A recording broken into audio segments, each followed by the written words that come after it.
Amy Rose, everyone's favorite obsessive pink fangirl. Sometimes she's a more than capable independent hero, and other times she makes things a hell of a lot harder. Today, we're gonna look at Amy's character in every mainline Sonic game and rank her from worthless to elite. Her first appearance is in Sonic CD, so she gone in Sonic 1, and in her debut, she's pretty freaking useless. She gets kidnapped by Metal Sonic early in the game and serves as basically the damsel in distress that Sonic reluctantly saves at the end of the game. Kinda hard to argue with this one. Worthless. Sonic CD is the only classic Sonic game with any trace of Amy, so she gone in Sonic 2, Sonic 3 and Knuckles, and Sonic 3D Blast. But Sonic Adventure gives her one of her most prominent roles to date. Not only does she have her own story mode with her own unique gameplay style, but she also grows a ton as a character throughout the events of the game. It starts off with her being, once again, very reliant on Sonic, saying she misses having him around and that life just isn't as fun without him. I guess near-death experiences and getting kidnapped aren't that traumatizing? I don't know, but then this little bird falls into her lap and gives her the chance to be the hero to someone. At first she looks to Sonic to help her, but he's busy, saving the world, so Amy has to protect it all by herself. This giant robot dude is chasing after the bird, and her gameplay revolves around running away from it. But she eventually lets her guard down, gets caught, and reverts to calling for Sonic's help. But when she's locked up and there's no one around to save her or the bird, she sticks up for her friend and puts her own life at risk to protect someone else. It actively demonstrates her deeply caring personality, and that's the very thing that convinces a stone-cold robot to have a change of heart and let them go. But yeah, then she runs into Sonic again and needs his help. But this time it triggers something inside of her. She realizes that she's too reliant on Sonic and needs to be more independent. And when she sees the opportunity to act on this by helping that bird find its family by herself, she doesn't hesitate. She storms right into Eggman's base with nobody's help and actually succeeds in finding the other birds.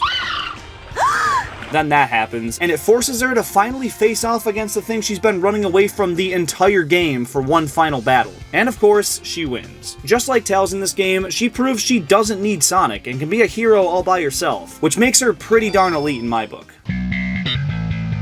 Sonic Adventure 2 puts her on the back burner when compared to last time, but she still has some pretty big moments. When Sonic's caught by the military and locked up in Metal Harbor, who breaks him out of jail? Amy. And at the end of the game, when Shadow's about to decimate the Earth, she convinces him to find the good in humanity, and it triggers a pivotal flashback about Maria that, oh, maybe she didn't want everyone to die. It shows Amy, yet again, to be a very compassionate and persuasive character that can find the good in anything and anyone, no matter how heartless and cold. Also, she is playable in multiplayer, so that helps her case a little too, and I think it's enough to give her another elite tier. She's playable all throughout the Sonic Advance trilogy, and she's alright. She's a lot slower and can't roll into a ball, but her hammer swing is pretty effective. Still, not my first or second choice, and when you actually unlock her, varies a good bit from game to game. In the first one, she's playable from the start, so she'll get sidekick tier. In the second, it's only after you beat the game, so barely does anything. And in the third, it's about halfway through, so we'll put her right in the middle. In Sonic Heroes, she leads Team Rose as the speed archetype, and is just as useful as any other character in the game. Now, this portrayal of Amy's character sucks, making her obsession with Sonic toxic as all f***, with her even fighting Team Sonic to make him marry her. But she's still a good friend to Big and Cream, and we'll give her sidekick tier, although she's very poorly written. She's the same as every other side character in Shadow the Hedgehog. In certain story paths, she'll help Shadow through a level and is basically gone after that. Barely does anything. Sonic Rush keeps her character flaws from Heroes, but takes away just about everything redeeming about her. She's not playable, and only shows up in the occasional cutscene looking for Sonic, thinking about Sonic, or assaulting Sonic, so absolutely worthless.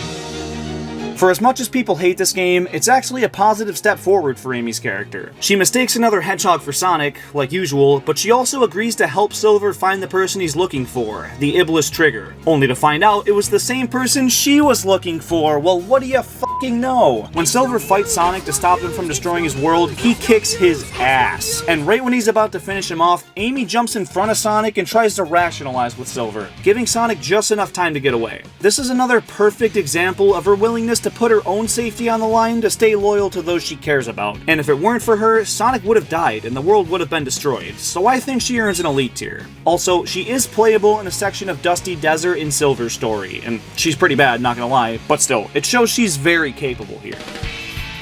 She's absent from Sonic Rush Adventure, but in Sonic Unleashed, she does play a very minor role. She's not portrayed as an annoying fangirl, so that's good, but she's still kinda helpless. She makes Werehog Sonic feel all bad about himself, listens to some Professor Pickle yap sessions, and cries for Sonic's help when some hypnotized locals start dancing with her. Yeah, not a very good look for her. Worthless.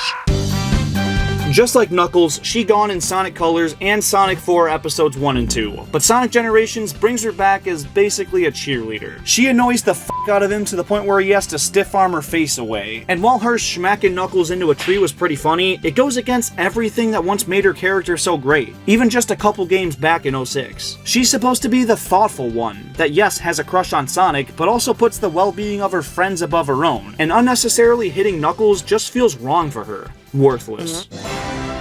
This game's basically the same thing. She's a background character that calls Sonic a couple times throughout the game and pretty much tells him that, yeah, hey, the world's getting destroyed, can you please help? But she doesn't do anything herself, so...